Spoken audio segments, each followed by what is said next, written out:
about people yelling, Bunnie! I'm like, that ain't me, you know? But a lot of people call us twin sisters, but we're not related by blood, but we do get mixed up a lot, okay? My name's Tammy, okay?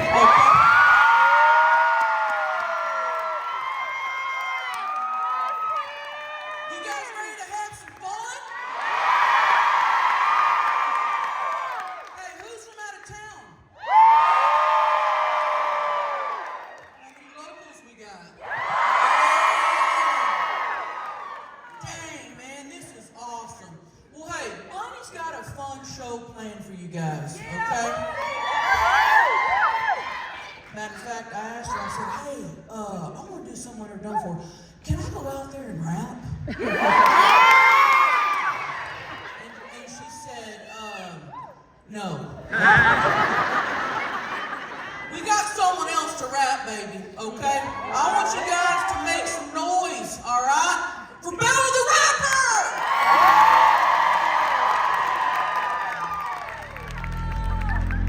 Y'all make some noise out there for Billy the Rapper right now. What's up?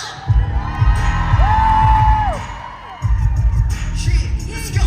I'm a winning ass bitch, put your hands in the air. Hands up. You know I only trust the two. I'm a winning ass bitch and we could roll the do. Put my dub in the air, what you wanna do? I'm a winning ass bitch, don't need to keep a crew. Little shorty, you know I only trust the two. I'm a winning ass bitch and we could roll the do. Put my dub in the air, what you wanna do? How many times I gotta trust all these bitches? Instead of making dough, they wanna talk who they been kissing. Stupid ass homies turn their back and now they dissing. Motherfucker slick, booty, cop slipping. How you say you G when you speaking on my name? This up to them bitches who they claim they in the game. Fuck your whole set, bitch, fuck what you pay. When you been around your homies, then you wouldn't say a thing. Told them I'm a thug, but I'd rather be with you. Smoking on a blunt, anything I wanna do. See you later, put your hands in the air. Ready, 1, 2, 2, 2. With it ass bitch, let's go. Yeah, 1, 2, 1. Stupid ass bitch, what the fuck did you think? My bitch in the stool, need a bitch all the time. Let's go. I'm a winning ass bitch, don't need to keep a crew. Little shorty, and you know I only trust the two. I'm a winning ass bitch, and we can roll the do. Put my dubs in the air, what you wanna do? I'm a winning ass bitch, the match kill, let's go. Little shorty, and you know I only trust the two. I'm a winning ass bitch, and we can roll the do. Put my dub in the air, what you wanna do? Thank you, Nashville.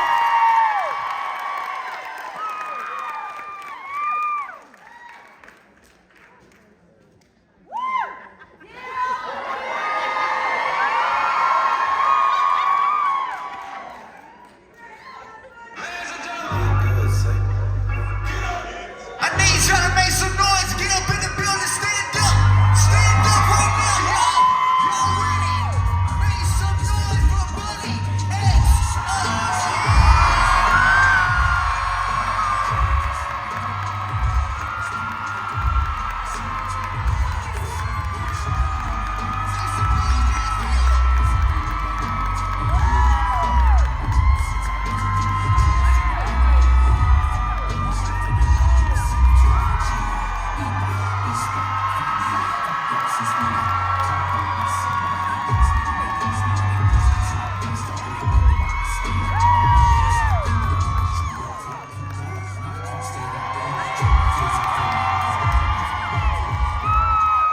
my goodness, I love you guys so fucking much. Thank you guys so much for taking the time to come out tonight to watch this show. I have tried my hardest to put something together for you guys. You guys, first of all, you guys sold this show out in 2 hours. Yeah! It's crazy, you guys. And the fact that I am a Vegas girl, and the way that you guys have just wrapped your arms around me, Nashville is my fucking home. We have put together the best show for you guys tonight. I can't believe how crazy this book is going right now. Have you guys all read the book? Oh my goodness. So embarrassing. So embarrassing, guys. Okay? You guys are my heroes, okay? I I just can't believe a book has brought so many people together, and that's exactly what I intended to do. I just didn't know that it was going to reach it on this level. And I mean, we are still #1, baby. We are still #1. I get to find out Wednesday if I make New York Times bestseller, so you guys. I went from a hooker to being an author, baby. It is what it is, right? Climb that corporate ladder somehow. So I think you guys are gonna really love the show that we had tonight, because if you guys did read my book, you guys know that I grew up listening to music and just all sorts of like influences on my life. And tonight I have a few of them here with me, and I'm so thankful for that. But I think you guys saw my twin sister earlier, right? That girl is so annoying, okay? Tammy, where you at, girl? Let's bring her back out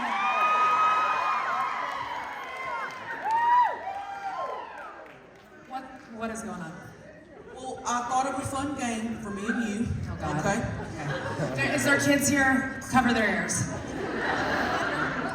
We're gonna put on these blindfolds. Not with fake eyelashes. All right? That way nobody can see our faces. They won't know who it is, okay? And then we're gonna open up this box right here, okay? And then we're gonna take off our tops. Who wants to see Tammy's tatas? As much as I would love to see them, though, do you know how much shit I'm already getting online That's right now? fine. That's all we need is my titties on the fucking internet. Everybody Again. can see our tits, okay? No, I don't And think then we're gonna do that. I'm gonna open it like this. No. Okay? I have a better game that we're gonna play. Okay.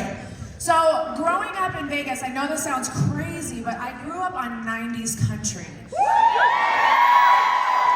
Who here is a Judd's fan?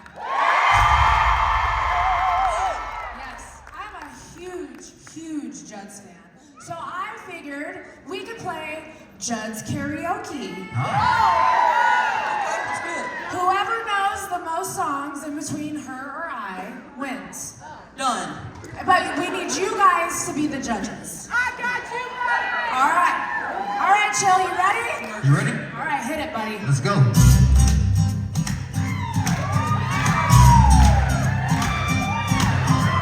Sitting in a frozen listening to the library, eating on a tender baby, just for me and you, rocking with the rhythm of the rain.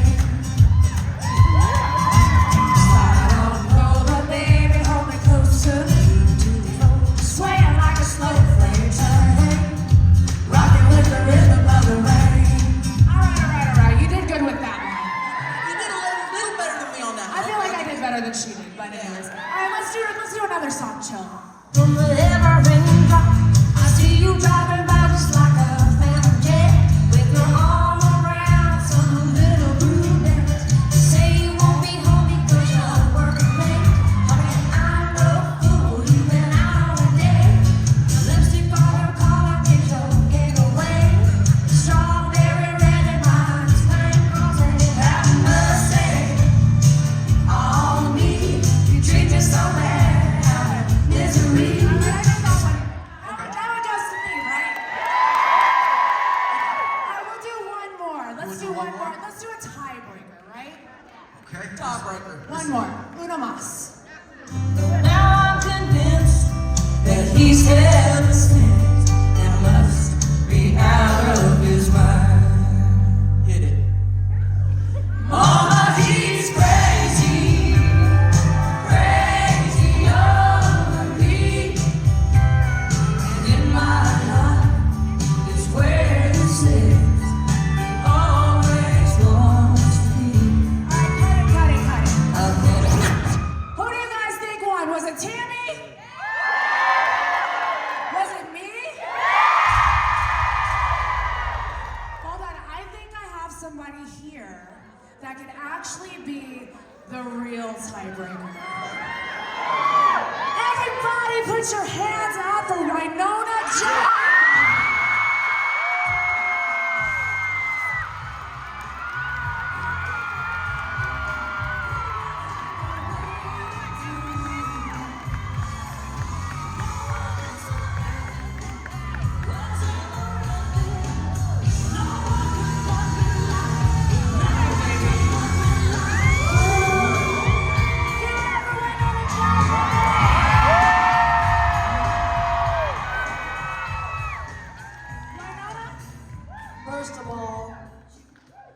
I win.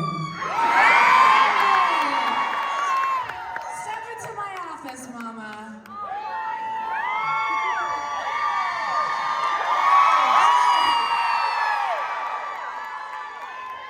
They love you, baby. They love you so much. I'm so happy to have you here.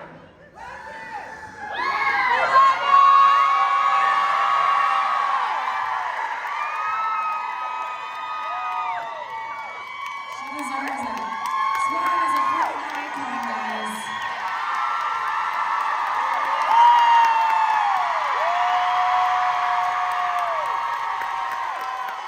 We are in the midst of a goddess, ladies and gentlemen.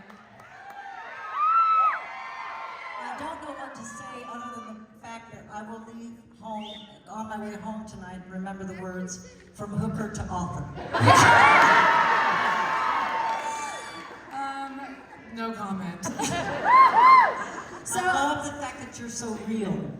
Thank you so much. We need that. Thank you. Sometimes I feel like I'm a little too real. It gets me in trouble. You don't think so? While I have you here, you know that the podcast is a huge part of my brand. So I figured that we could do maybe a tiny little mini interview. How do you feel about that? It depends. No! On the questions. Yes. Okay, how about this? If you don't like a question, you can always say pass.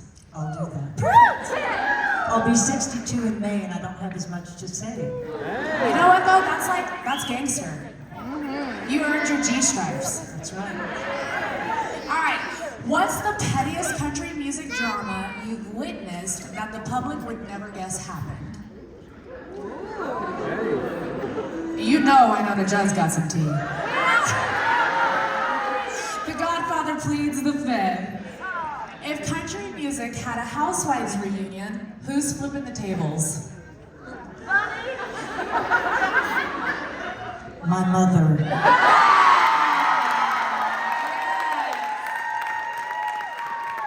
Such a great answer, such a great answer. What's the most ridiculous thing someone's ever asked you to change about yourself for branding? Never that! Never that! Did they tell you to change your red hair? No. Let's switch the question a little bit about what's the weirdest thing I've ever signed. Okay, love that. And that is a man threw up his prosthetic. And I wrote on there, happy trails. That is hilarious. I think, you know what? No one has ever asked me to change anything, and I'm not going to say this because I'm full of myself. I'm going to say it because I'm a unique individual who strived to be different than my mother. That's right, baby! So when I did that, I had to think differently because I was. And I think the only thing someone has ever asked me to do is to change my appearance when it came to wearing dresses on stage. Aww. They wanted me to be prissy like her. And I thought, no, I'm a tomboy, so I'm gonna wear suits and dress like I dress. And spandex! We're all doing it. Spandex. I love a good cat suit. Yes. Wow. Wow, baby. What's your biggest I cannot believe I wore that fashion moment? Oh, no doubt. The very first award Mom and I ever won was the Horizon Award on CMA, and I wore a pink satin ball gown because that makes so much sense. Who took that out? You? My mother. This is before we started rebelling wearing the pantsuits. Gotcha. That's why you wore the pantsuits. You have trauma from that. Thanks for the therapy. Yes. Sit on my couch anytime, Wyatt. What was more dangerous in the 80s, the hairspray or the men? Because them tight-fitting blue jeans were hot back I've got a book coming out as well. I'm here to support my sister friend, by the way. Yeah, I was so shy and so backwards that I didn't start dating until I was almost 20 because I was all about music, and Ashley was the more popular one in school. I was a misfit. I had no friends. I didn't do anything but music, and I think it worked out pretty good. baby. Very well. But for me, it was the hairspray because I did my mother's hair for every night show for 10 freaking years. You did your mom's hair? Yes, I did. The iconic Naomi Judd hairdo was all you. Yes, ma'am. That's She tea. didn't have the money. That's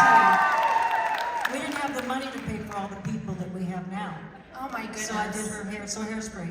That's amazing. I didn't know that. Thank you for I that. miss those days actually when I would tease it just tight enough. Oh, the higher the hair, the closer to God, baby.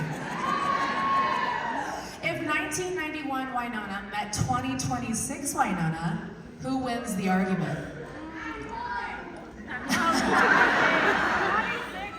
I would say 62.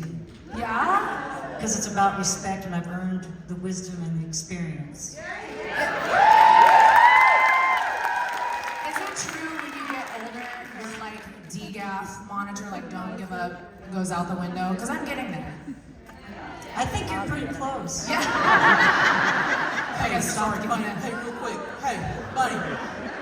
Get the hell out of here. Wynonna, I'll play this fun game for you.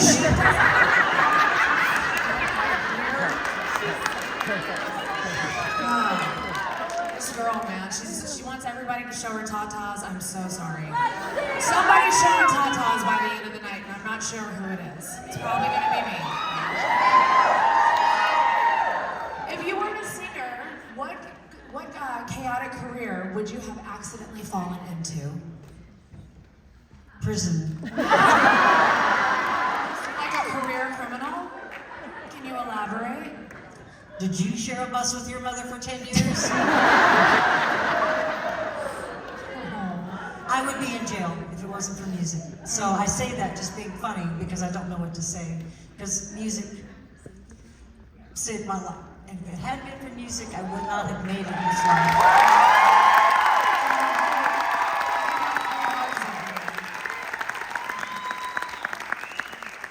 What's the wildest thing a fan has ever thrown on stage? Besides the prosthetic leg. Their penis. We really saw a penis? On stage? Was it detachable? No? I'm trying to get a visual here. What is that? I didn't know if it was like a dildo or was it like a real penis? It was a real penis. What the hell? What, did you stomp on it? No, I put a towel over it. It wasn't big enough. Oh no!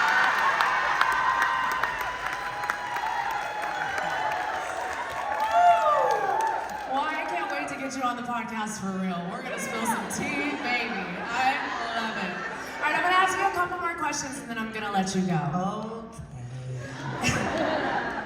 Has anyone ever tried to flirt with you mid-performance and did it work? No. Never. I'm a warrior. All business, baby. I'm all business. Not at all. I'm not- just not that way. I got a different deck of cards. I got the guitar and the tape recorder and the cassette, and that was my life. I respect it. I love that. I love that you just have a vision and you keep going. If you could write a brutally honest country song about the music industry, what would the title be?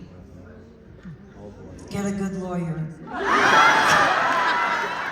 I don't know. I just wrote a song about that very thing. It's on the new album coming out this spring. I'm putting out music that is from my gut to yours. It's not about being produced. It's about being alive and real.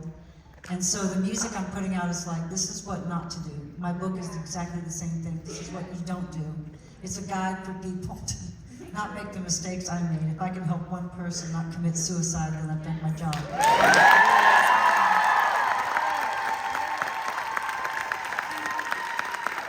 Can we talk about the album that's coming out in the book? Does it have a title yet? Do we have... Can't. No? No, Can't talk they're about keeping it? me really quiet. And you know it's making me crazy. Oh, I know. Because I we've know. been talking for a while. We text back and forth. And This we is- send videos and oh my God, I can't wait to see you. It's gonna happen this spring and summer. I'm so excited for you. There is nothing more freeing than releasing a book. I'm telling you, once you put it out to the universe, look what happens.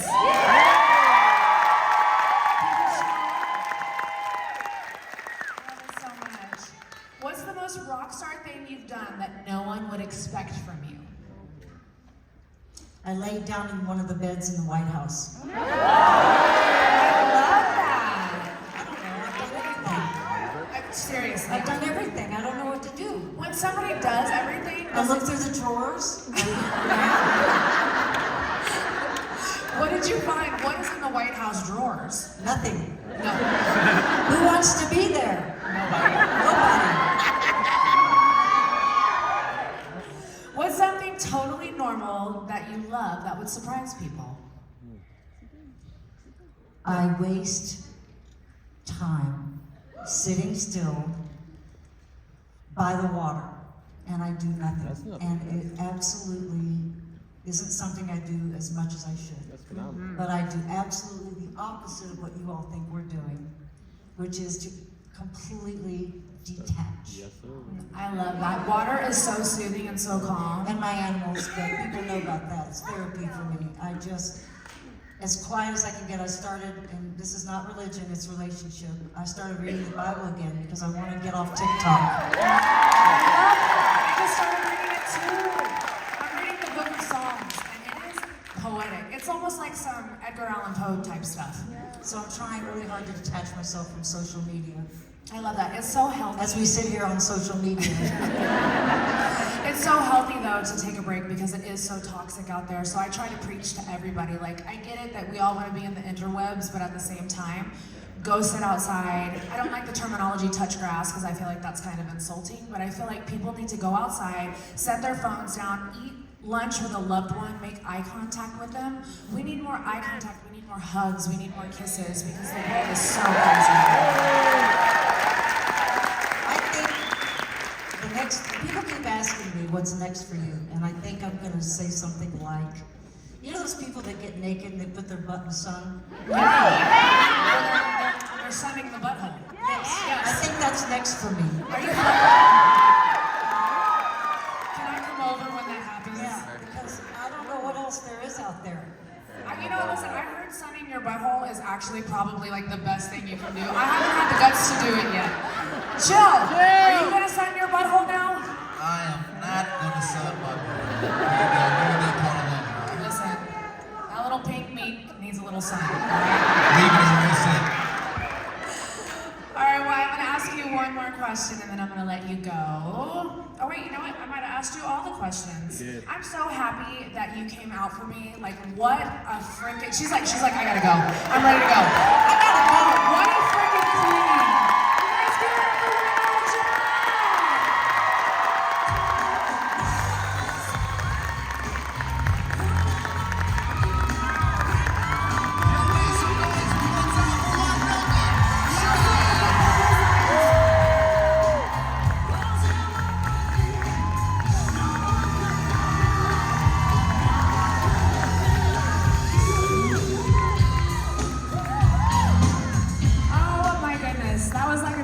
True. You guys have no idea. I have been asking Wynonna for probably 2 years to come on the podcast, and every time she tells me no. As you can tell, she's very gangster. But then when I asked her to do this show, she said yes. And when she said yes, my heart fell in my butthole. Because I was just like, oh my God, I couldn't believe it. And she came, and dude, love her to death. So anyways,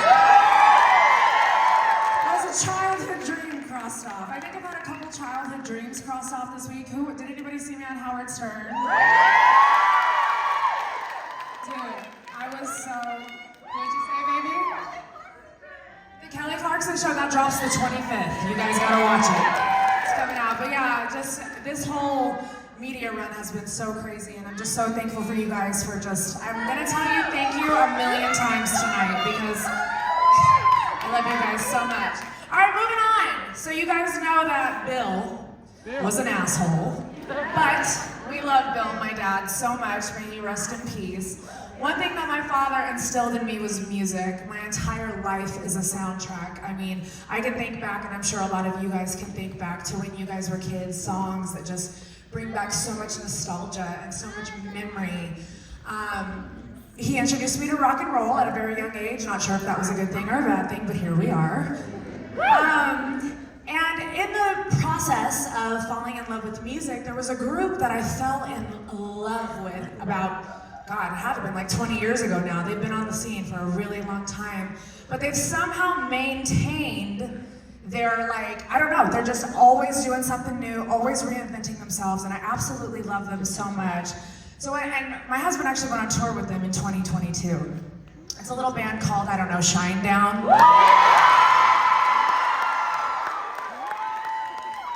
We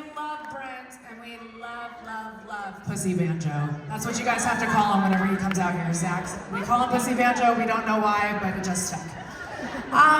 We love them so much. When I reached out to them and I said, hey guys, I'm doing a book tour and I could really use you guys as guests. Will you guys come and do this show with me? And they said, absolutely. So tonight, I have my boys from Shinedown here to play a couple songs for you guys.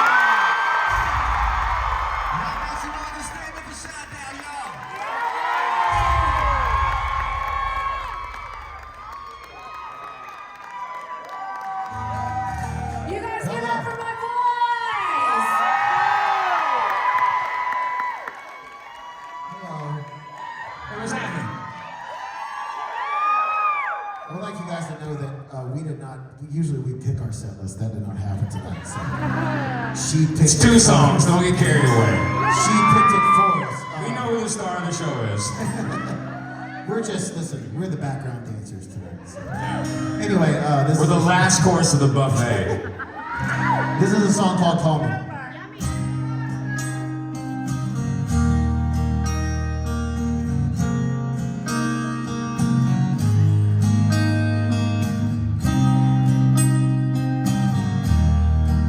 I'm holding on for dear life. I'm trying to remember this song. Wrap me in a bolt of lightning. Send me on my way, still smiling. Maybe that's the way I should go.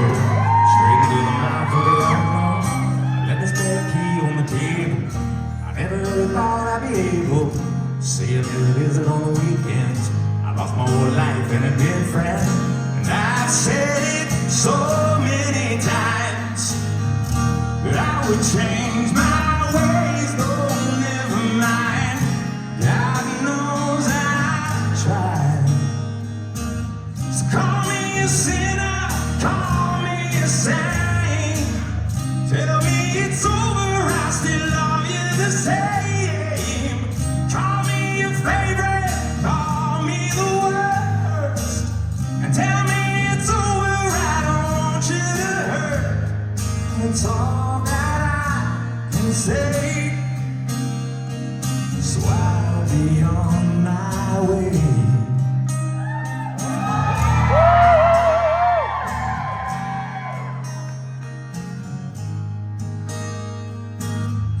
I finally put it all together. Nothing really lasts forever. I had to make a choice that was not mine. I had to say goodbye for the last time. I kept my whole life in a suitcase. I never really stayed in one place.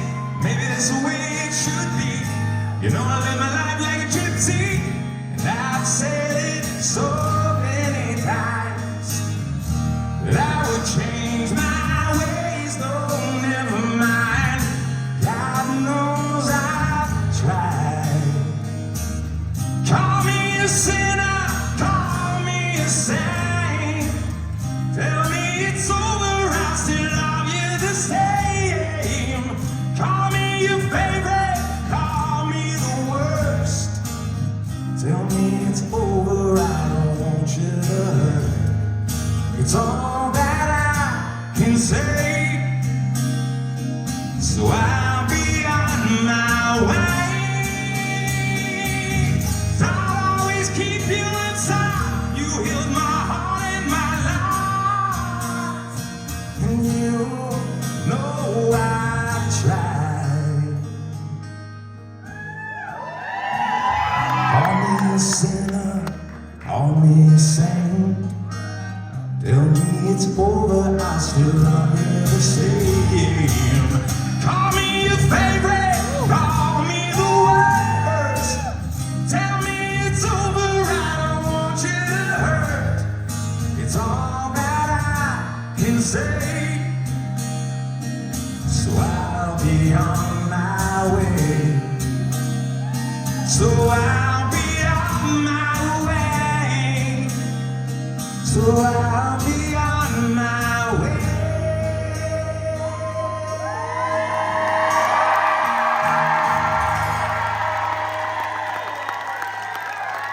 Thank you very much. Well, man. I was gonna wear. Have you all had a fantastic time? If you had a fantastic time, or if you had like the night of your life, especially on a Sunday night. I showed up in the same thing that Bunnie was wearing. That's true. We were like, please don't do that. We can see your dick. Anyway. It's a PG-13 show. Wait a minute, is it? I don't think it's a PG. Chelcie Lynn's already offered to show her tits twice. Y'all have a great night. I think she should bring the box out for Brent, honestly. Anyway, speaking of that kind of stuff, this song's it's not about that. Anyway, Brent, you wanna play a song? I only want to play the song if you guys and girls feel like you have a singing voice. Can you sing with us? Okay. Let's sing like they're gonna do. You ready? Hang on, hold up. Hold up, hey girl. Put the blindfold on. Come on, what's up? What's happening?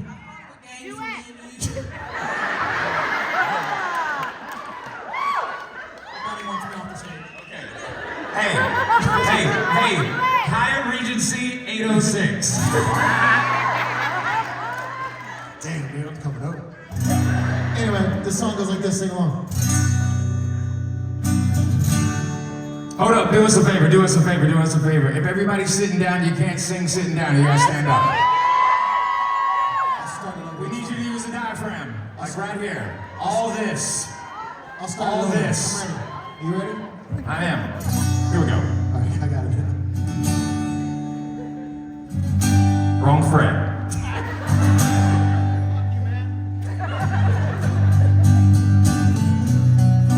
My eyes are open wide. By the way, I made it through the day. I watched the world outside. By the way, I'm leaving out today. 'Cause I just saw Haley's car and she waved. She said, why you always running in place? 'Cause even the man in the moon disappeared. Somewhere in the stratosphere. So tell my mother, tell my father, that I've done the best I can to make them realize this is my life, and I hope they understand. 'Cause I'm not angry, I'm just saying. That's right. You know, sometimes goodbye is a second chance. Please don't cry one tear for me. I'm not afraid of what I have to say. This is my one and only voice, so listen close. It's only for today. 'Cause I just saw Haley's come and she waved. Said, why you always running in place? 'Cause even the man in the moon disappeared. Where'd he go? Somewhere in the stratosphere. So tell my mother, tell my father, I've done the best I can to make them realize this is my life, and I hope they understand. 'Cause I'm not angry, I'm just saying. You know, sometimes goodbye is a second chance.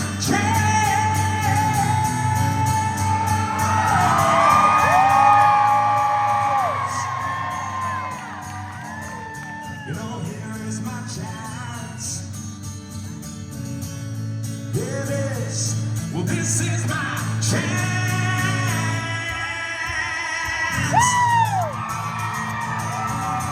So tell my mother, tell my father, I've done the best I can to make them realize this is my life. I hope they understand. 'Cause I'm not angry, I'm just saying.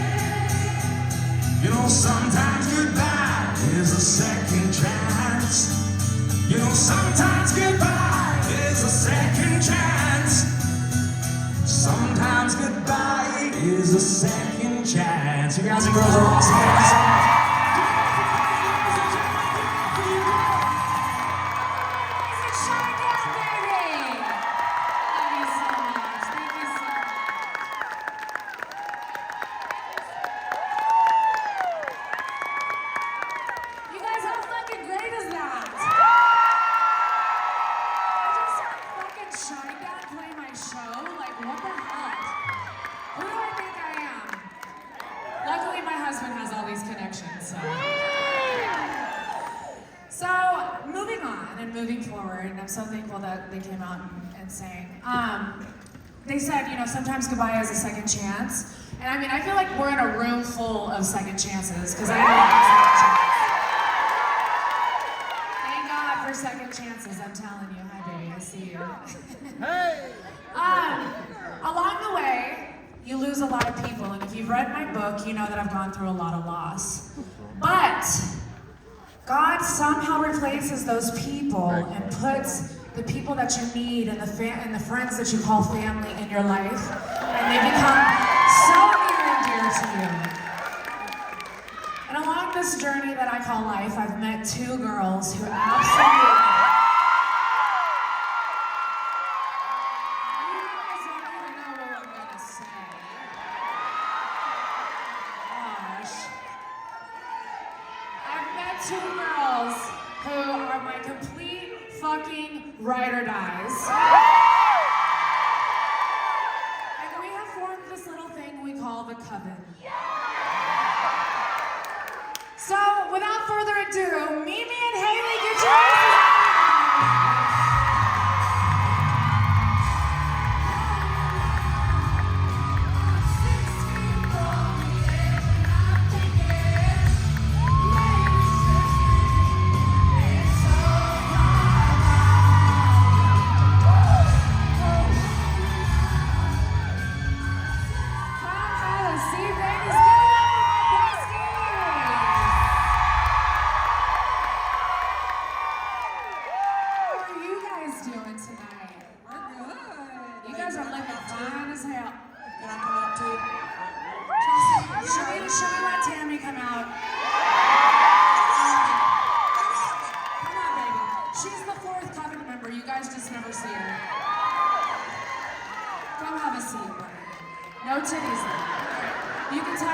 Just don't show titties, okay? All right. Okay. I can't believe you wanted to show Wynonna your tits. Is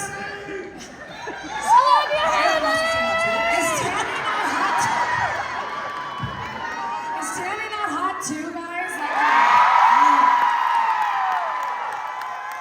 You're too loud for that, but okay. She said, I'm not coming out next time until people are like passed out in the aisles falling over.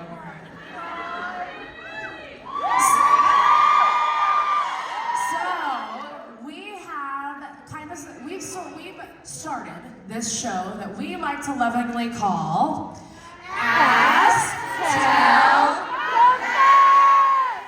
Baby. So do you guys mind if we answer some questions that are actually questions, confessions, whatever that you guys filled out? This is all crowd participated and we picked them. Okay. So whoever wrote these is sitting next to you, okay? So if it gets really weird, just wait and see if somebody like starts sweating, okay, next to you, and then you know it's the weirdo next to you. New York, we had some real weird ones. That was strange. Yeah, we're not going back to New York. No, I'm just kidding, we love New York. So, do you want to kick it off, Memes? Because you have said that you have a great one. I got a good one. I'm excited for this one. All right. She's been talking about it since earlier when she first got it. And I'm like, how crazy could this be? I specifically chose this one because I wanted to read it. So this is a confess, and the person said I was 19 and I used to flirt with the hot mom across the street. My sister would play with her kids and was always a harmless young guy fantasy that she would kind of indulge in me. So, my mom was gone for a few hours. I jumped on Yahoo Messenger. Oh. I didn't even know fucking Yahoo had a messenger. Nothing good happens on Yahoo Messenger. I knew about AOL, I didn't know about Yahoo. So, he shot his shot, and she was down. She told her kids that she was gonna go take out the trash. Yakety yak, don't come back. Yeah. She walked over to my house instead, first time with an older woman. My heart was about to beat out of my chest. She loved how nervous I was. We started getting handsy. She turned around and got on all fours. Hot and horny housewife. My brain completely short-circuited. I couldn't perform. I began to just finger blast her. From behind? She squirted everywhere. Cover the kids' ears. Sorry, kids. It was also his first time experiencing that, so he just stood there in shock. I tossed her one of my old t-shirts and told her to clean up. She got dressed, gave me a quick wink, and walked out. She left with a fucking wink. The kids never knew. He was All right, well- from day one. So that person's sitting in the crowd right now, just so you guys know that. You know what? Yeah. Listen, I will Yeah. never yuck anybody's yum. That was fucking dope. Good for you, buddy. He's got a milk fetish now. You know what? He deserves a round of fucking applause. He couldn't show up in one way, but he still finished the job. So to that I salute, because most men do not do that. All right, Haley, you want to go, baby? Haley's so nervous. You guys, everybody cheer for Haley because she hates it.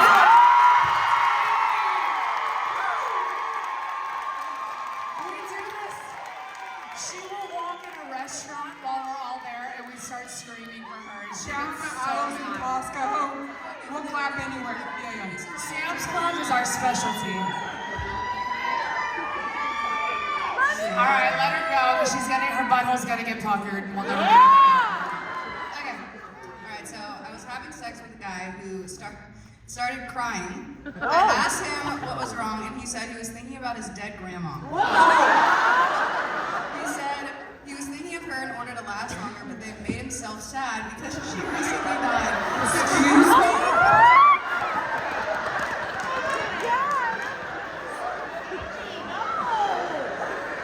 So many questions that I don't want answers to. Okay, so he was trying to last longer, so he thought of his dead grandma. Hey man, don't think of your grandma when you're fucking. Rule number one. Listen, it's pretty sad, and obviously it worked, right? He couldn't finish. Yeah, I mean, he didn't last long, so. Ugh. All right, well, I don't know what to say to that, so we're gonna move on. These are hard. Normally when we're doing the show, like I have like all the answers, but when you do it like live and you know the person sitting in the room, you're kind of like, Yeah, I don't mean to judge you. I'm so sorry. yeah. We don't want to judge you to your face, okay? Judging? Okay. All right, this one I thought was fucking hilarious, and whoever this is, shout out to you because you're my fucking hero. I have a huge wedgie kink, and I have recently been acting on it. I'm a male, and I have a huge wedgie fetish, and have started having wedgie meetups with people. I love to get wedgies. It turns me on so much, but it's kind of hard to find people who are down. Sometimes I have to pay them to meet up, but I love it. And I want to keep doing it as much as possible. He ain't hurt nobody. He ain't hurt nobody. Did you spit that? I'm not into wedgies. It gives you freaking Indian burn on your butthole. Not into it. I can't do it. Anything that rubs, I can't do it. No. Okay, so that was a guy. There's not that many guys in here, so. Yeah. Like all the guys want to stand up. We need each other. We need each other. Line them all up. Does anybody want to claim Line that? them up and turn them around. Don't judge. You want to go next, memes? I'm a server and I need to confess something. Oh god. It better not be food. I get pissed. I'm sorry. Oh shit. I've never said this out loud. I was asked for a quesadilla to be packed up. Quesadilla, bitch. Yeah. She asked for the said quesadilla. I need an armadillo. Picked up. I autopiloted, not even thinking in the kitchen, and I threw the food into the garbage. I instantly panicked. I knew that both of my managers would be pissed. And I knew if I asked for someone to make another one, they would also be pissed. So without even hesitation, I grabbed it out of the trash. And I put it in a to-go container. It wasn't in the container? No. That's not that big of a deal. People eat ass.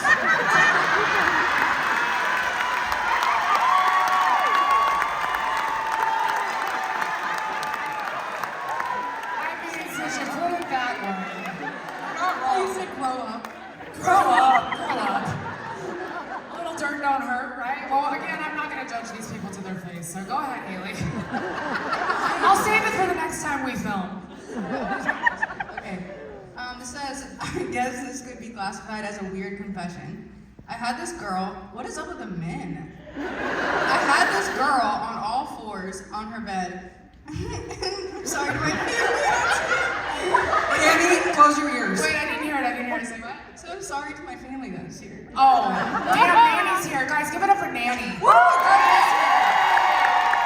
There she is. Hey, Nanny's here too.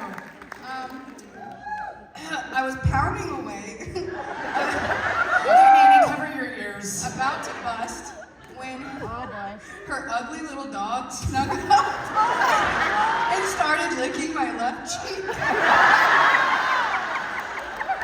It happened about 20 years ago and it still freaks me out. That's PTSD, baby. That's straight up trauma. You never forget about a dog licking your ass cheek. Never. You got the hole. No. I've seen a dog. Take your animals out. I'm not even gonna get into it. Lock the door. We were in Tijuana. No, I'm just kidding. I consider that a threesome. Does Gary watch this? Does Gary watch you? I'll let him stay in the room. Let him go.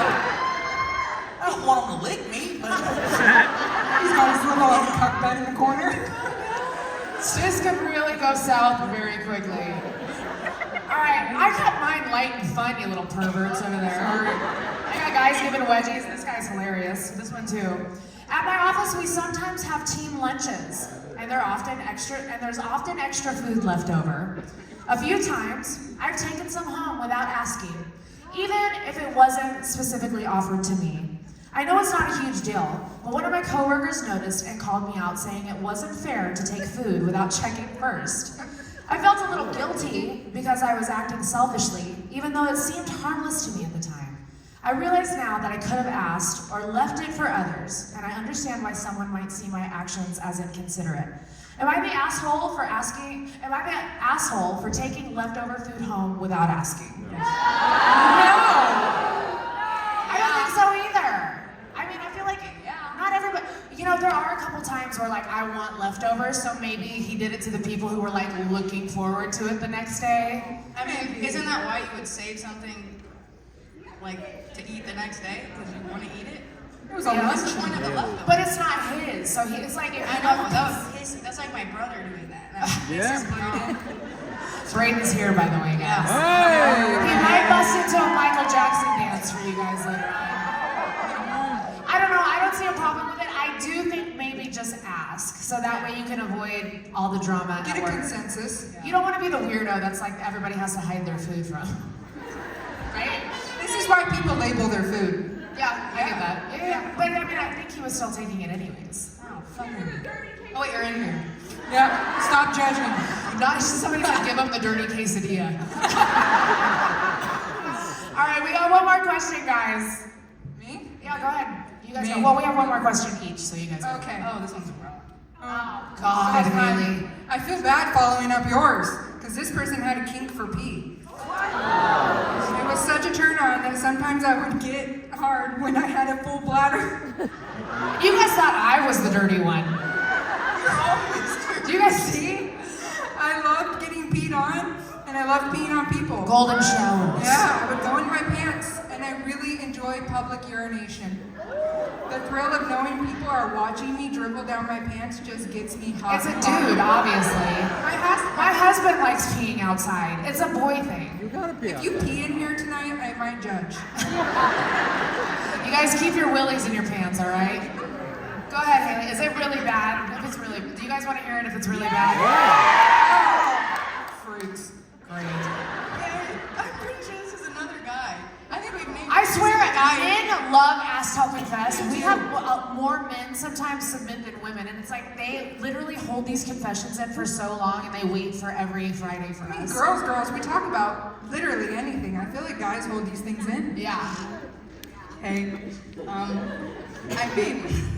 I made my first Fuck, girlfriend. Nanny, cover your ears. Yeah, I'm sorry.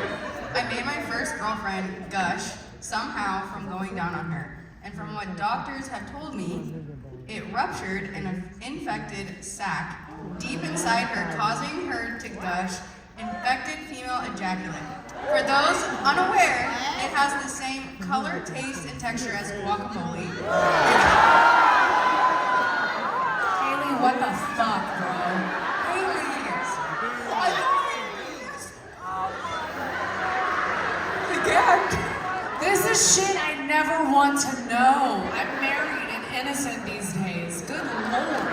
of Gush Someone guacamole? No.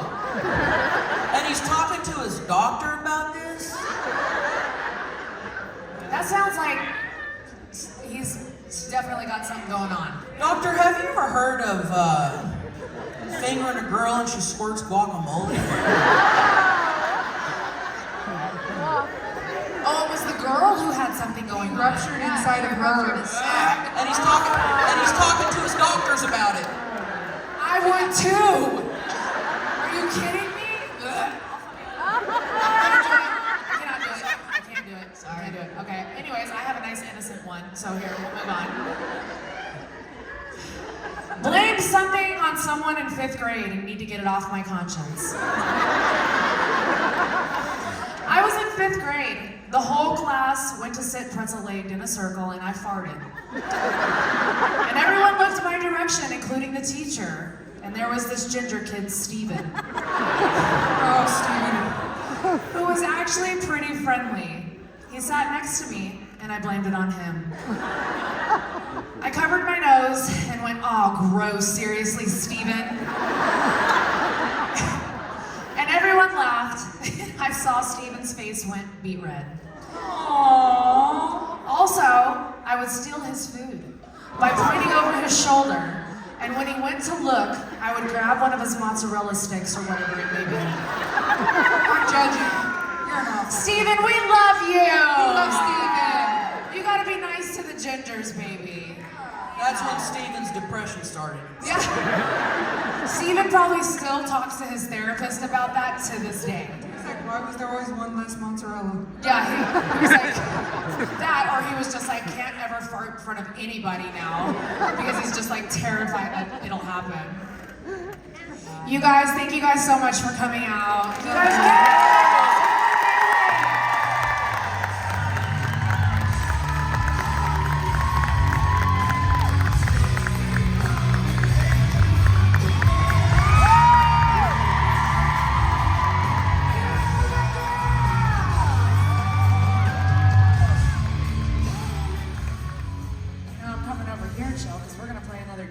What's up, Bunnie? What game we playing?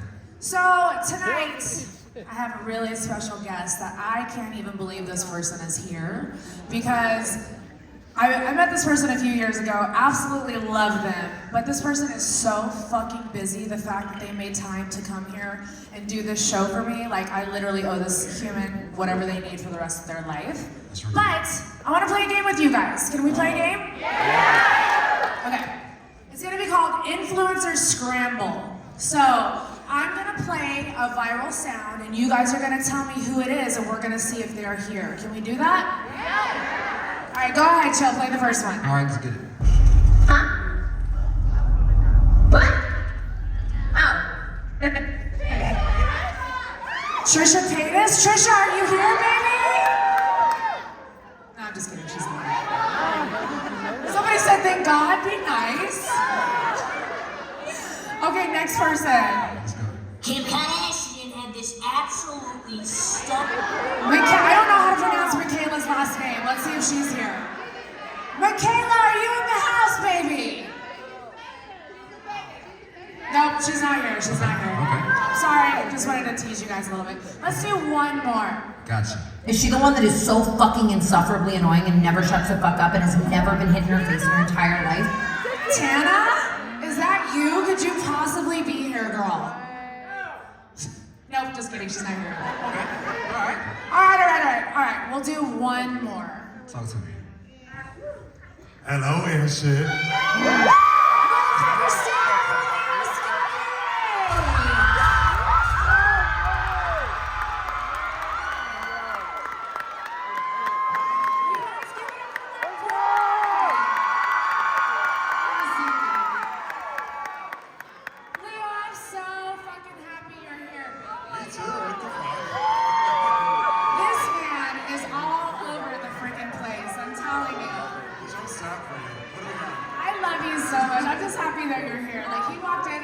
Just got brighter, so. And isn't he so handsome? They've been teasing you all about titties all night, so I'll show you a little titty. I think the question is though, like, are we still doing girls online a little bit. I want to know if there's a chance. So, I started reading the Bible. Oh my God. It's been great and all. Life's been kicking my ass, but I did start to question again. I love it. So I started to dabble again. Yeah? How'd it go? Great. But unfortunate news for you. Oh. Jelly's happy. Yeah. He likes dudes. I Sorry. love it though, and there's nothing wrong with that at all, ever. I love it, but I just know that that was like a huge topic online as everybody was like, oh my God, here's my fucking chance. Because Everybody running their mouth. no, they loved it. All I saw was love for it. I saw the bullshit. No, you know what? I feel like that's how social media is, though it like feeds our FYPs all the bullshit, but I saw nothing but love. I be wanting to fight. No, you can't. I don't play TikTok because I see the videos, I want to hit them. Boy, it's so hard when you see like lies about yourself and you cannot fucking address them because you're like, bro, what the fuck is happening? Like, who is narrating this fucking story? It's crazy. Period, baby. All right, I'm gonna ask you a couple questions. You ready? I'm ready. Be honest. No. How many of your motivational speeches started because someone pissed you off? Well, more like they hurt my feelings. Aww, you're a sensitive gangster. Yeah, I'll fuck you up, but I'm gonna cry after. He's a true Pisces, guys. Yeah, I'm sensitive, but I fight. I don't like male Pisces. They're too bitchy. Dating a male Pisces and no, can't do it. Never. Ew. I like the crowd. They don't get it. Sorry to the male Pisces that are in here. No, fuck you.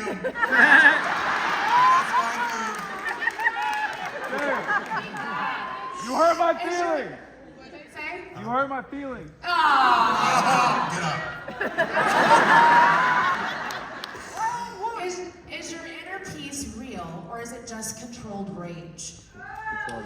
Oh yeah, I vacillate between both. Like I'm very peaceful, and I know that I feel at peace when I have that like childlike joy. Like you always see me like giddy and happy. Yes, that's the my favorite peace. version of you. Yeah. The happy giddy Leo. Like I love that. It's very hard to maintain. Yeah, there's a balance, right? Yeah. You have to walk a fine line. It's like a little roller coaster. Yeah. Like I want to kill everybody, and then I'm happy. And then You're like a little garbage pail kid, right? Oh, garbage pail! Oh, I love the garbage pail kids. What does that mean? They're like cute, cuddly, but they're like gangster. Like they're like Chucky dolls. They will shake you. I can't hit girls. Listen, I love Chucky. I'll come rub that bald head. What's the most dramatic thing you've done and then later pretended it was self-growth? Traumatic? Dramatic. Oh. I drank and then got a bag of cocaine after quitting, and then I had a whole like literal come to Jesus moment, and was like, yeah, I gotta quit doing all that. But it wasn't fake self-growth, but like it was actual growth. No, I got a bag. Listen, sometimes you need those nights. The way that I went sober off of cocaine was I did 2 8-balls to myself. Yes, 2 8-balls to myself. Smoked 2 packs of Newports. Woke up the next morning, my mouth tasted like a fucking ashtray, and I had a brown ring around my lips. And I was like, I'm never smoking again, never doing cocaine again. I'm scared of you a little bit. No, listen, when I used to fucking get it, baby. Okay? Let me tell you, I was a party animal. Have you ever ghosted someone and then posted a quote about boundaries? The whole point of ghosting is like, I'm gonna hurt your feelings because I'm gonna act like you don't fucking exist. So it's like, why am I gonna subtweet you? I'm not giving you that satisfaction on me. I'm not thinking about you, not posting about you. Fuck you. You hurt my feelings. Now you guys see why I love him so much? That's me taking the high road. Okay, so say somebody in the crowd here is having a hard time cutting somebody off. What would your advice be to be able to be like, fuck you, I'm never gonna talk to you again, and like really hold to those boundaries? Block them. That's like saying when you're depressed, oh, drink a lemon water, it'll help. Yeah, go for a jog. No, okay, you have to like take care of yourself. It's not that if you cut somebody off, you're not gonna feel anything. you're gonna feel it, but the way that you feel is yours to hold. So anybody that, like when I cut people off, I'd be upset about it too. But do I let myself go back to shit because I'm a little sensitive and upset? No. It's like when I want to do cocaine. You can want to do it and not do it. You can be thirsty and not drink. You can be horny and not fuck. So leave it there. That's it. Everybody feels it. Just don't act on it. Because then you're crazy. This is why he's our little guru. I just love him so much. Personal mistakes. If we interviewed your ex right now, what would they say your toxic trait is? They would not speak, they'd be dead in the bathroom. They wouldn't make it on the stage. Leo's like, you're nuts. I'm on the edge right now. Yeah, we gotta get you to Goodnight Nashville. Are you guys coming to Goodnight Nashville? We'll see you guys there. We're all gonna be there. Do you fall in love, or do you just enjoy the power shift? Oh! You know I've been studying you, baby. Okay. I've never been in love. Ever. Thank you! The way people behave when we're in love, I'm like, oh. Like that, but Leo needs to fall in love. No, the way people behave when they're in love, I'm good. I would be embarrassed to myself. The fuck? The way I behave when I just like somebody, I want to show up at your house because I missed you. Like, I'm psychotic, I'm Albanian, but... He's like, I want to peek in your window when you don't know I'm there. I've done that. It's not flattering, apparently. I'll be flattered. Why does that not surprise me, Leo, that you've done that? I think it would be kind of fun. I wouldn't mind doing it. Wait, what was the thing? The power dynamic? Do you fall in love, or do you just enjoy the power shift? I realized recently, since the Bible, all that, it's been like a whole awakening, but I realized that's why I question my sexuality. I've never had sex just to have sex to enjoy it. It's always been for a power play. Gotcha. It's always been for like a weird, I want to turn your desires against you and like manipulate you. I realized I'm a dick. He actually talks about this on the podcast we did a couple of years ago. Yeah, he's not lying. He does. But I realized that, so I'm like, what is normal sex like? I don't know. But I think when you do fall in love, one day when you allow yourself to fall in love, I think you'll be able to have that moment where you actually just completely submit. I know that's a hard word.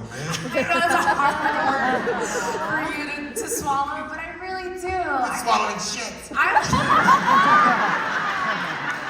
set myself up for that one. No, who the fuck am I fall in love with? Like, who would I date? I bet you there's some takers. Is there anybody in the crowd who wants to date Leo? Do you have any takers? I know you got some takers. I know, Leo, you can have anybody you want. You know that. I want myself. Oh, love yourself first. Right. I love that. I'm trying, I'm a lot. Are you emotionally available or just emotionally well-spoken? No. What'd she say? Hot mess express. No. We're aggravated, exactly. No, I'm emotionally available if I feel safe with you. That's the thing. No. I don't feel safe with nothing. No. I'd rather fight a shark. Well, you're safe. Have you ever deleted a post because you were like, okay, that was a little too villain? Yeah. Because I know you be posting some crazy shit on TikTok sometimes, and it goes viral, and everybody fucking loves it. If I did it, people would be like, kill her. Turn her freaking social media off. No, yeah, I used to have to delete things, but now I'm at a point where I realize my limits. Like you remember seeing like the first time I blew up huge years ago, was because I got jumped in Berlin. Yes. And I made a video, I didn't have a following, I didn't know what the fuck like social media did. And I was just like talking shit. And I was like making fun of the guys who jumped me. I was like, you didn't even jump me right. My fucking lips were busted. I kicked me in the face. I was fucked up. I was like, you didn't even jack my chain, but that's why I stabbed two of you. And it fucking 20 million views. Allegedly. Allegedly, right. Allegedly. I fled the country. But like shit like that, God forbid I said that. It'd be done. That is actually how I was introduced to you. I was like, who is this bad motherfucker? I was like, I need him to be on my team. I am. What comment hurt your ego more than you'd ever admit? What comments hurt your ego more than you'd ever admit? I don't give a fuck. He's like, bitch, I'm off social media. I don't care. I post and ghost. Do you post and ghost? Yeah. Yeah. There's like, nobody's meaner than me. Right. I've said it all. Yeah. You know? Yeah, I really just don't give a damn. I used to give a damn. And But now I'm just you like, can't, because once you get to a certain point on social media, too many, a brain isn't wired to take in all of that, you know, like, and I need you guys to remember that when you're scrolling online, know that your brain is not supposed to see 20 different things in 1 minute, and you're not supposed to, like, have 20 different emotions in 1 minute. So that's why I always say, make sure you set your phone down, just take a little bit of time, breathe, because have a cigarette. it's not real. That's not real life. This is real life. Do you think people want your advice or just your chaos? Advice! Both. I think it's because I handle chaos so well and I've been through so much shit. They're like, wait, how are you still standing? How are you still happy? Because like, I almost killed myself multiple times. And they were like, how are you so happy again? I'm like, listening to podcasts right now. But I feel like your voice is so needed because you resonate with so many people, like men and women, and the fact that you're open and you, like, just to say right now, like, I've thought about killing myself multiple times, but I'm still here and I'm thriving and I'm happy. Like, people like, congratulations, that's a big deal. I get it. I deal with suicidal ideation. I get it. I mean, I'm sure everybody in the audience deals with some sort of mental health issue that they are literally conquering every day, because in order to have a mental illness, you are a fucking warrior and you are conquering every single day. So thank you for being here, and don't ever hurt yourself because I'll kill you. I will come just carry you out of the casket and bring you back to life, raise you from the dead. Clear. On a scale of 1 to 10, how much do you enjoy being misunderstood? 1. I don't think I'm misunderstood. I think I'm just such a, like, not dualistic, but like my personality is so like, what is polarity? Yes. It's like there's dual contrast. It's like it's so both ends, people can't like grasp it. I don't even fucking know what's going on half the time with myself. Yeah. But like, I think that's the thing. It's like people just can't accept that it's both ends and they're both genuine. But I think you're so eloquently, like, you're so eloquent in the way you speak. Like, he really is, right? Like, you're so well-spoken that even if it is crazy or chaotic or however it's coming out, it still resonates, and that's all that matters, because sometimes that's what the youth needs. They're so fucking chaotic nowadays. Like, you're that person that can get through to them. Does it resonate? Yeah. What's something you preach that you absolutely do not practice? I love that. I love that about you. If I say it, it's the truth. Yeah. I just told you I got a bag. What the, I'm gonna be fucking burrito. Well, wait, what, is there anything? Remember what I'm thinking? No. I love it. All right, answer these fast, No. and then I'm gonna let you out of here. Block or confront? Block or confront what? Just in general, would you block somebody or would you rather confront them? Who is it? Like, are they important? Anybody. Just say, like, if somebody pissed you off, or it doesn't depend on the situation. Depends on how much money you got. It depends, like, if I know you or not. Right. But typically, I'm just gonna block you and be done. I got you. I love that. Therapy or revenge glow up? Revenge glow up. Hello. Soft launch or hard delete? Don't ever post them. Don't ever post them. No, not until you Not engage. even, like, what would it take for you to actually post somebody? God himself comes Jesus just taking you by the hand saying, You could put me at gunpoint and I would say, pull the trigger. no! I'm fucking posting you. To not post anybody. How do you keep your love life so private? I don't got one. Yeah. I'm genuine, I'm to myself. I told y'all. As soon as I find somebody I'm fiddling diddling, I'll mention it. I'm off the market, but That's it, yeah. I respect it. I love that about you. Apology, wait, love or leverage? Yeah.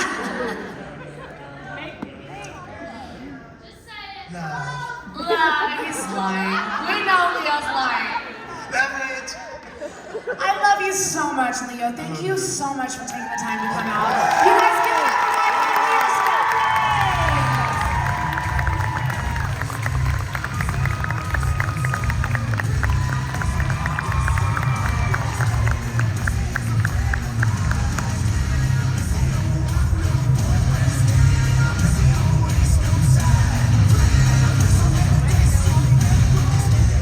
Now you guys know I love him so much. Is he not fucking phenomenal? What you see there's no facade. That's just who he is, and I just love him to death. So I'm so thankful that he came. So moving on, in my book, I talk about a lot of relationships. I used to be a sucker for love, and men were my weakness. And then I ran into one that completely changed my mind and took me off the market and made me the woman that I am today. He gave me a family. He gave me my cows. He gave me my Chachi, and he's given me everything good. Chachi's actually here. Do you guys want to see him?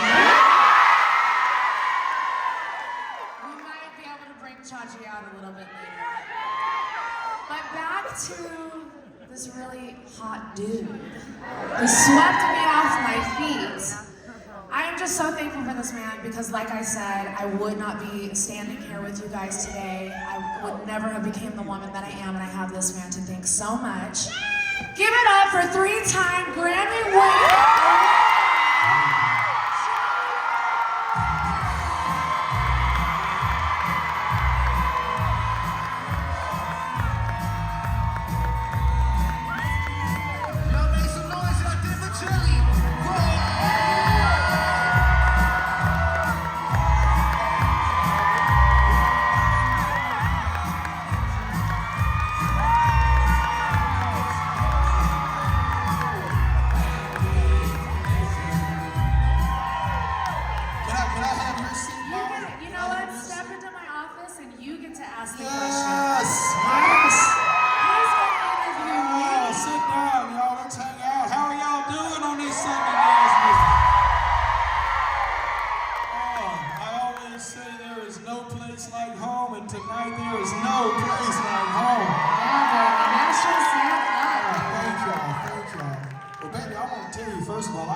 But I was like, you know what? I think I got to come out here and be the guy that makes you talk about why we're all here. Oh, shit.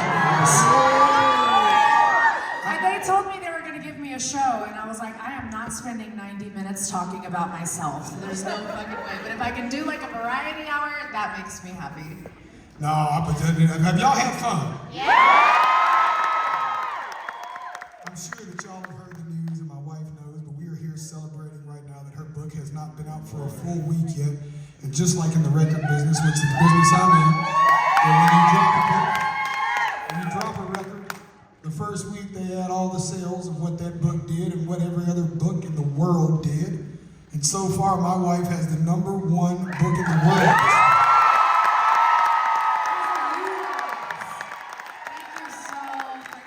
That West Coast woman might be a New York Times bestseller by this time next week, y'all. Wow.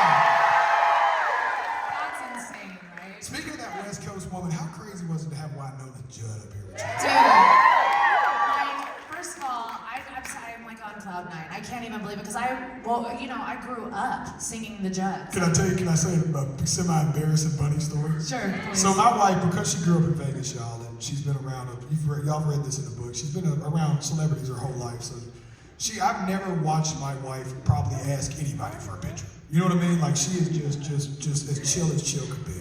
And I came back from the gym, a local gym in the Nashville area. And she's like, oh, don't tell this story. I never even told Wynonna this story. And Wynonna back then she's gone. Drove a truck.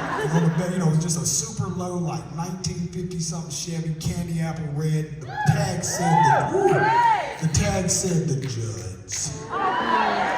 And I was like, I came back and I told my wife that, and she had the shittiest eating grin I've ever seen my wife fangirl more than when she finally met Wynonna Judd. So, she had all kind of Judds t-shirts whenever I first met her, so to see her out here having Wynonna, that tickled my soul. It just came full circle, and I was so thankful that she made time. Speaking of full circle moments, in the book you talk about, and you also have talked about a lot about Howard Stern's impact on you, and Howard Stern's shock jock moment for you. And I think we've all seen some of the viral clips of you making Howard laugh out of his seat recently. And how was that moment for you too? It was, dude, in the era that I grew up, Howard was the man. He was the king of all media. So we can't act like we didn't all watch. If you're 40 years old, you watch Pride and Prejudice.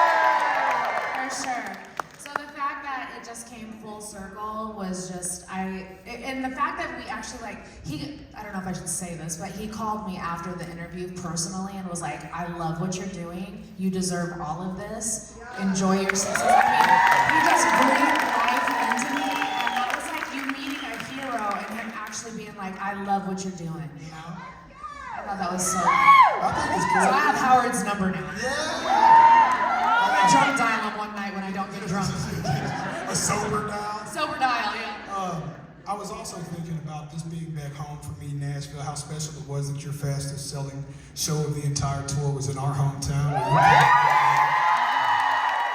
told him, I was like, dude, I'm not a Vegas girl anymore. I'm a Nashville for sure. So you want to talk about some of the early Nashville memories for a minute? Let's do Where it. do you want to start? You want me to start? Yeah, go ahead. I was thinking about our condo today. Our first little condo here. Do you remember that? West 46th. Yes, right there on West Nashville and Charlotte, right off 46 in Charlotte. They built some new condos, which, if for the Nashville people, y'all don't understand, that's really uptown now. That part of town used to be, whoa. You get a $500,000 house in the Nations now, you would have never convinced me that would have been the case 10 fucking years ago. Right. It is unreal. But we got us that condo, it was like $2,000 a month. I was like, we can't afford it. She's like, I got $1,000 on it. I was like, I can't afford it. She was like, well, I got $2,000 on it. And I was like, I can afford it. I was like, that's right in my budget. I was like, that's right in my budget.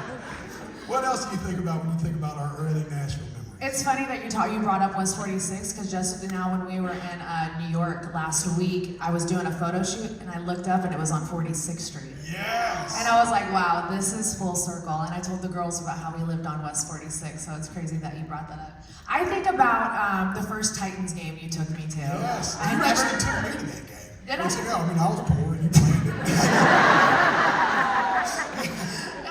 I think about that. I think about our nights at ML Rose. We had so much That fun. Titan game was so fun. You had me on the 50-yard line. I felt like a baller. I was like, I kept going, what did you pay for these tickets? And now he stands on the field with the players. Yeah, God is good, baby. God is good, baby. I love that my husband has notes over here. I have notes. Listen, I have really cool looking notes in New York, but I was nervous backstage, so I didn't have time to write them out. I just put it in my book bag.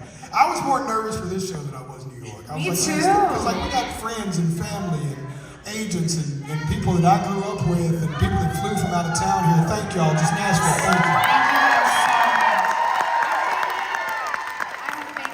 I'm sorry. I think y'all are so sick of getting thumped. Yeah, I literally keep telling them thank you so much. I was thinking about our first Broadway honky-tonk experience. Oh my god, that was so fun. That was back when I actually really used to drink too. Yes. I told him how I did 2 8-balls of cocaine earlier, and Leo almost didn't believe me. Oh, dude, I'd watch you do that tonight. I've seen that. That was an absolute man. I've seen that happen on a Broadway bar. Do not go and do that. But I was thinking about that. I hate to start our conversation so nostalgic, but it's been such a full circle moment for me watching your show at the T-Pad. I grew up coming here and watching plays when I was a kid. My father brought me here for the first time when I was 9 years old. This place has been here since I was born in 1984 at Baptist Hospital, 3 miles down the street. I'm so glad. And I've never got to play it. This is my first time standing on a stage at the place that I've been coming to my whole life. So this is like a really big deal. Of all people, my wife brought me here. Thank you. But it made me think about that time. Remember we went to New Year's? We finally got a little money. Well, we thought we had a little money. And we planned a big New Year's together, and we got us this booth somewhere. Do you remember this? Yeah, I know. And we were sitting there, we were instantly like, this just isn't our vibe. You know, we ever thought something was gonna be cool and it just wasn't? Like, we spent so much money, we got dressed up, we were like, dude, this is it. We're gonna go fucking just balls to the walls. And I look at her in the middle of it, this is when I knew I'd married the right woman. I think this might have been our second New Year's together, and I go, hey, you want to go back to Antioch? My buddy runs a nightclub out there. We can go right now. It's open till 6 in the morning. It's BYOB. It's super. And it was one of those hood clubs. And I was like, yep, let's go. Well, it wasn't Antioch for sure. And we went, and Rail's in the crowd tonight. Rail, I love you, Bubba. Thank you for hosting us. Rail's here. And then to think that we went from that to you now having a #1 book in the world. And I think about how many times I started reading this book, and I was on page 1 when I had my first. Now, understand that we have talked about all of these stories. There was a couple things in the book that didn't surprise me that I was like, oh, you never got that deep with me about the subject, but only a couple. Most of the book I was like really hip to. But I was early in chapter 1 when I was like, there's no way she's gonna tell this story this early in the book. And then as it started going, I was like, well, clearly she's not gonna tell the whole truth about this story. We should save a little something for Jesus. You know what I mean? We should, as she used to say, make a little room for the Holy Spirit. Leave room for the Holy Spirit. Yeah, and I was like, this is crazy. And every time I thought you wasn't gonna tell the entire truth about something, I did it. oh, you did it, dude. You did it, dude. I did it. I did not hold back. That's been the consensus of this book. Every interviewer is like, man, you really didn't hold back. And I'm like, I thought that having a memoir, you were supposed to treat it like a diary. And I thought that you were supposed to write down everything that you could remember and, because I just wanted it to be my story. And I felt like if I left anything out, that I would be doing you guys an injustice. So, Now, was it gratifying? Did you feel like you found a freedom once you got through it all, though? I'm just happy that people can look at me now and be like, okay, that's why she's the way she is. Now you guys can finally just be like, oh, it makes perfect fucking sense, We should all write a book and give a pamphlet to people. Literally, it's literally a This pamphlet. is all of my trauma before we It did. It was freeing though. It was like a big trauma dump, and it was freeing. And I'm just so happy that it's in the world now, because now if anybody asks questions, I can say it's in the book. But I am moving on from that. So it's it took 2 years to write the book, and thank you so much for allowing the experience. But I'm not who that girl is anymore. So.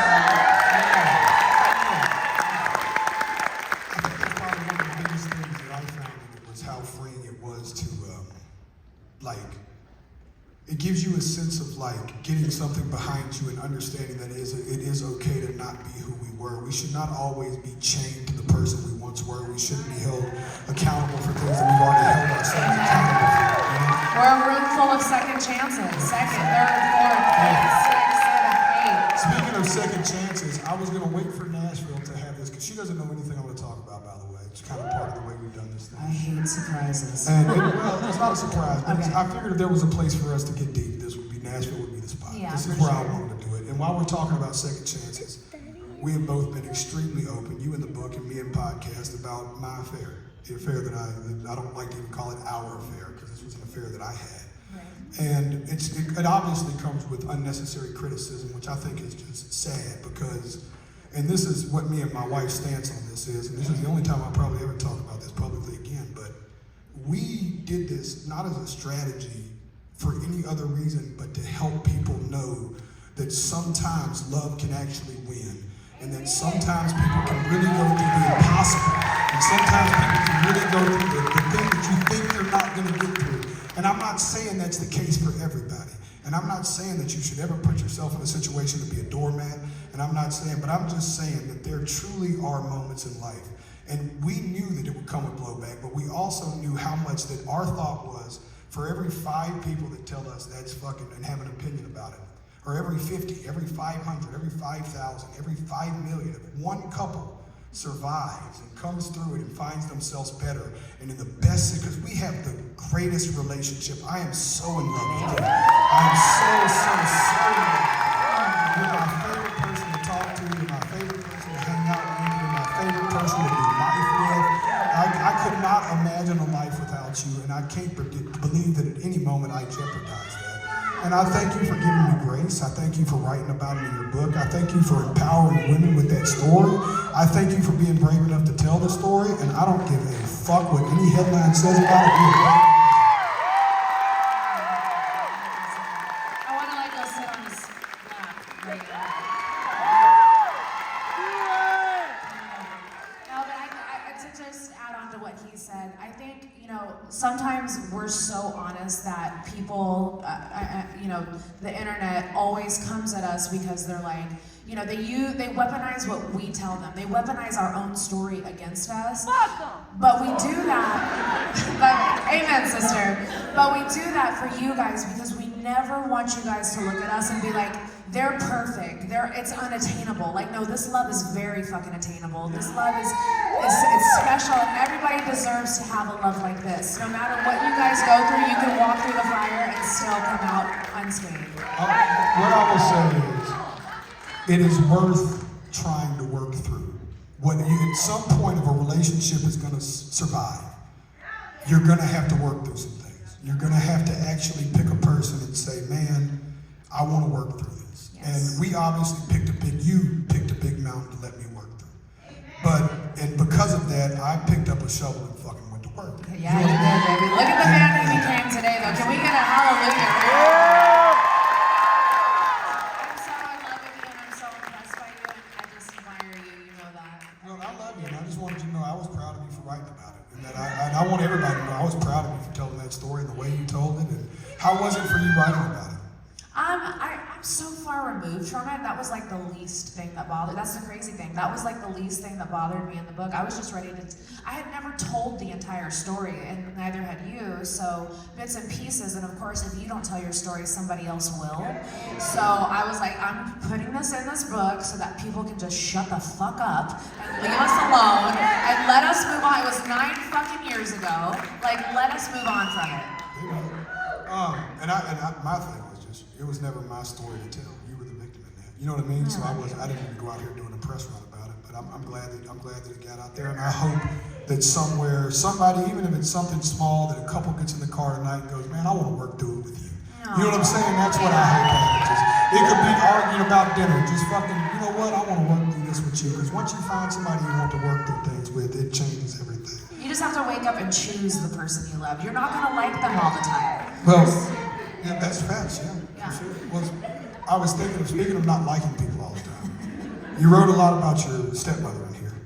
And God, it was just so wicked, Witch of the West. And we talked about it in New York, so I don't even want to live here. But where I do want to live at is that you also wrote in the book about how far out of your way you went to make sure you was never the stepmother she was to you. Talk about the bonus babies. Yeah, the bonus babies, man. Let me tell you something. Bailey and Noah I got blessed with bonus babies because if they were anything like me, it would have just been a shit show. But I'm telling you, he has the best children, and they're my children too. Like, I just love them so much.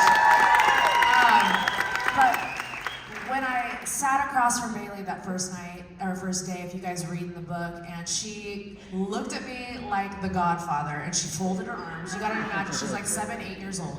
Folds her arms, looks at me, and is like, what are your intentions with my father? And I was like, this kid is me, dude. And it was like, it literally was my entire childhood flashed before my eyes, and I was like, I have to do things differently. I never want to make a child feel the way that my stepmother made me feel. And I'm not perfect. Listen, Bailey has taught me how to be a mom. That's why we're trying to have a baby now, because I feel like I can do it. Well, I would like to tell you how great of a mother you've been. I tell you that all the time, but I think a person that's better qualified to do that is Miss Bailey Ann, everybody. Bailey!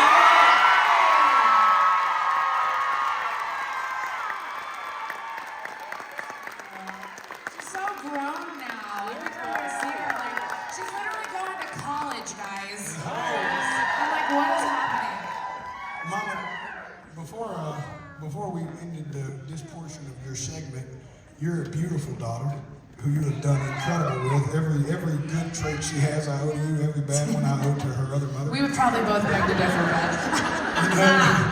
But Bailey actually had some of the most thoughtful questions about your book writing process. Oh, I'm glad to hear that. React as such. I was nervous. Sorry, I thought you killed it. So I was nervous. I was like, hey, here are my I was questions. back there thinking about my thing. I was like, hey, here are my questions. And he went, okay. And then turned around. And I was like, all right. I got you after that though, right? I was like, it's gonna be good. No, they were killer. I was just lost. You see, I got my little notepad. I came out here nervous. I think it's funny watching him with a notepad because this man freestyles life. Oh, I love it. Okay, so the fact that he has a notepad. This is my wife. This is one thing you don't want to fuck up. You know what I'm saying? She gave me one job. It was come out here and talk about the book. Don't blow it. Go ahead, baby.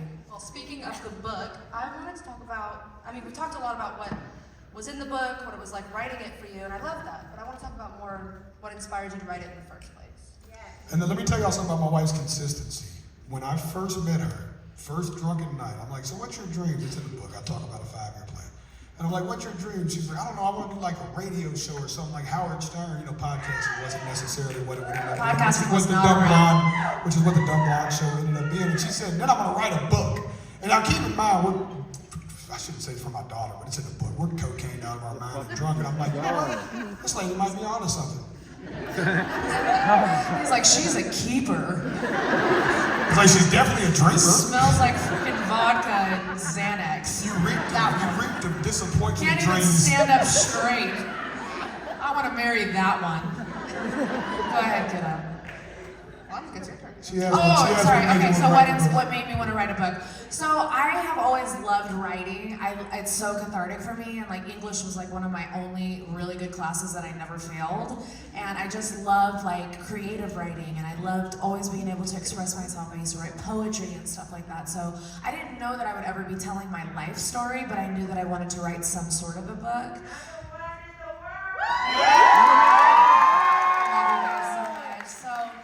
When I got with my agent Sloan, actually, and I started telling her a little bit about my life, she's like, oh, we're writing a fucking book. And I was like, it's not that interesting. And she's like, we're writing a fucking book. And I was like, okay. And then on the podcast, I only dropped like bits and pieces of my life. So people would always say, where can I find your story? And I didn't have one. So when Sloan, encouraged me to write this book, and then my, publishers, Carrie at HarperCollins, and then Jill Fritzo, my publicist, who's here tonight, they all encouraged me and were like, this is great, we're gonna do a rollout, write this book, and just a badass team of women who got behind me and were like pushing me to tell my story because I was kind of scared to. And so here we are, on a book tour, with all of you, with 1,000 of you. What were some of your, what was your favorite thing to write in the book, and what do you think was the hardest for you to write about?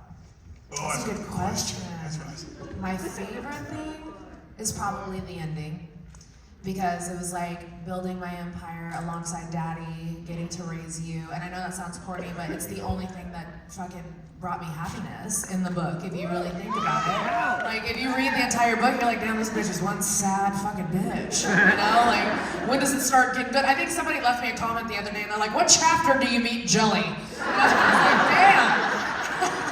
I was like, damn, buddy, read the fucking book, but I definitely... He was like, where's that affair? Where did she cry? Yeah. So I think really just the happy ending, and that's why it took me so long to write this book, because I started writing it in 2019, and I still think we're working on the happy ending, like it's the happiest, and I think a happy ending is always a work in progress, but yeah, that's why we're here, so. You cry, I cry. Do not start fucking. Don't do it. Well, don't say stuff that makes us cry. Don't make us You're emotional. emotional tonight. You sold out the T-Pack segment.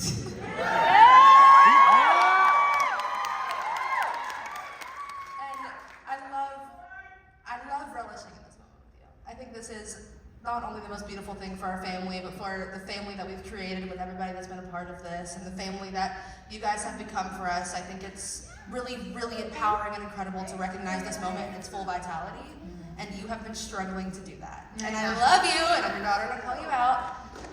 Now we're all you gonna deserve cry. this moment, to just look and just see it.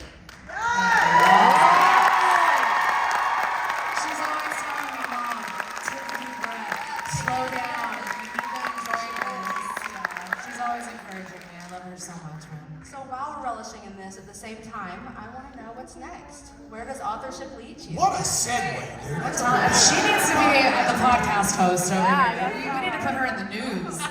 Gail King, watch out. love you, Gail. We need a documentary. I think we are, I don't know if I'm allowed to say it, but I think hopefully this book will become a movie. We'll see if that happens.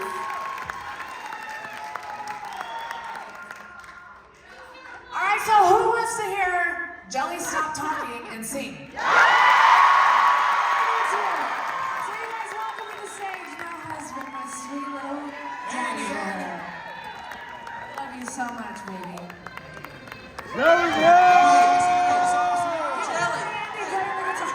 Jelly, real quick, before you sing, I thought of this game for me and you. Go. She wants you to show You're weird.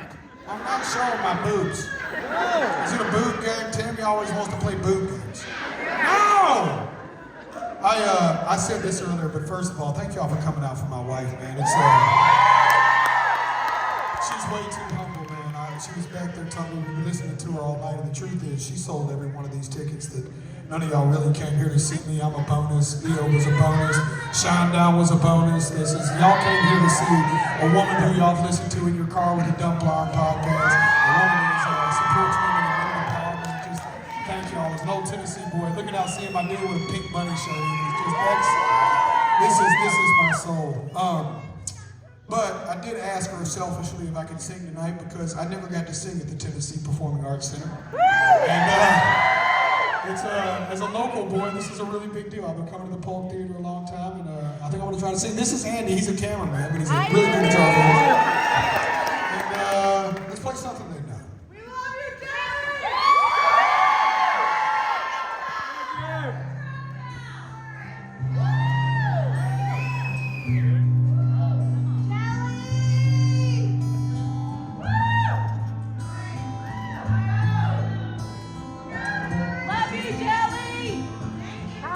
Somebody save me from myself.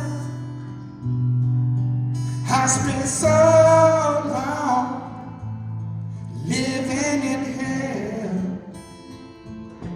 Well, they say my lifestyle is bad for my health. It's the only thing that seems to help. All of this drinking and smoking is hopeless, but I feel like it's all that I need. Something inside of me's broken. I hold on to anything that sets me free. I'm a lost dog. Oh baby, don't waste your time on me. I'm so damaged beyond repair. Life has shattered my hopes and my dreams. I'm a lost dog. Oh baby, don't waste your time on me. I'm so damaged beyond repair. Life has shattered my hopes and my dreams. Ooh.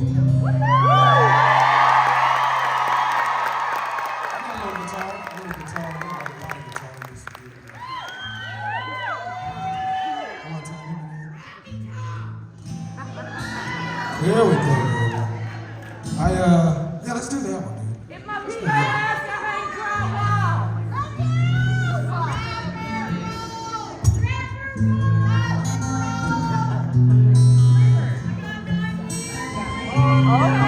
Got me wide open, got a 45 on us, and he pushing about 102. Singing. Always smoking something, he ain't worried about nothing, cause he ain't got nothing. I got a thing for the holiday on ice, Sundays, long nights, my girls at the window, middle fingers to the sky. Say you wanna get dangerous, now you speaking my language. I forgot what your name is, so I'ma call you mine.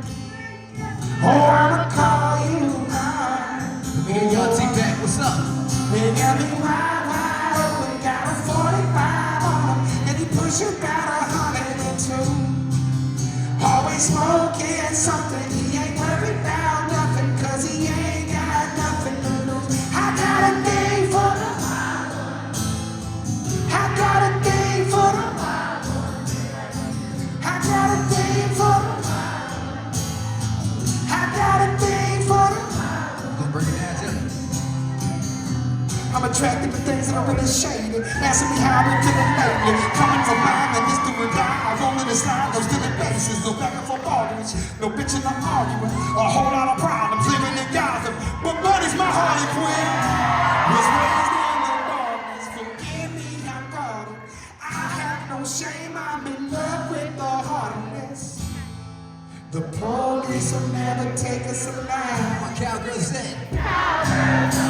Skepi wide open, got a 45 on him, and he pushing about 102.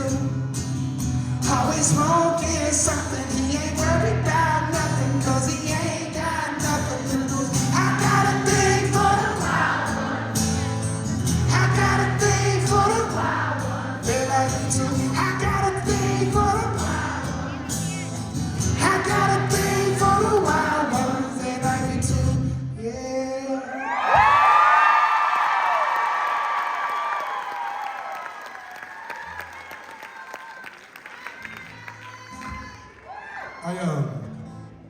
Thank y'all, man. This has been so cool.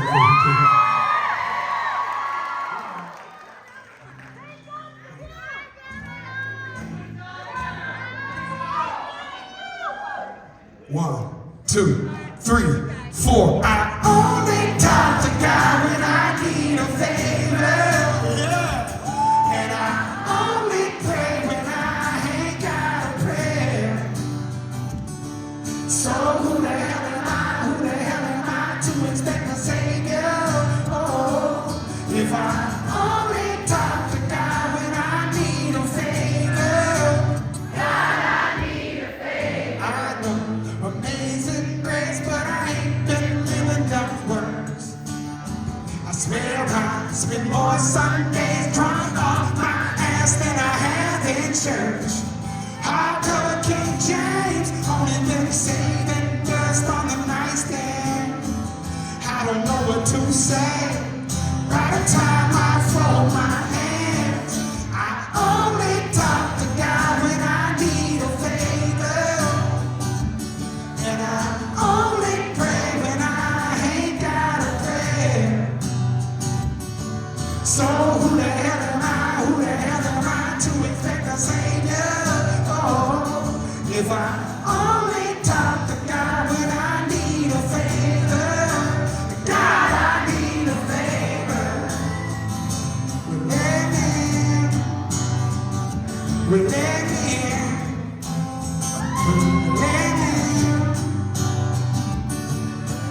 Hanging in there, just barely throwing up prayers. Like Hail Mary. If you still there, Lord spare me. Oh my God, Hail Mary. Hanging in there, just barely throwing up prayers. Like Hail Mary. If you still there, Lord spare me. Oh my God, Hail Mary. I only talk to God when I need a favor. And I only pray when I ain't got a prayer. Who the hell am I to expect a savior if I only talk to God when I need a favor? God, I need a favor. Mama Bear!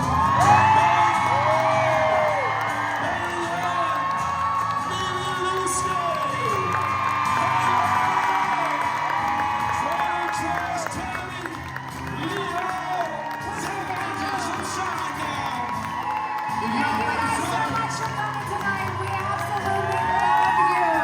Most importantly, make some noise for the Queen!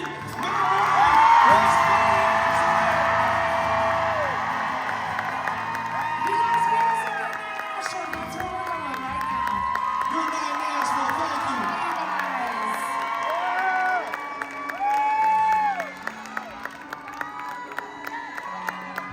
Love you, Nashville.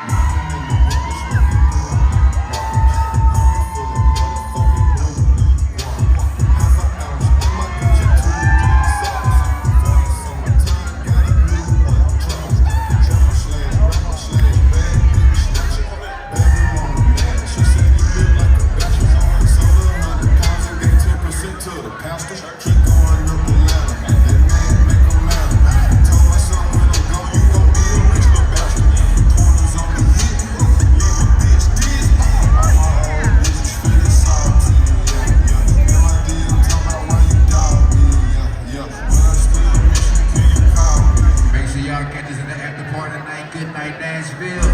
Yeah, she used to bust them streets for me a while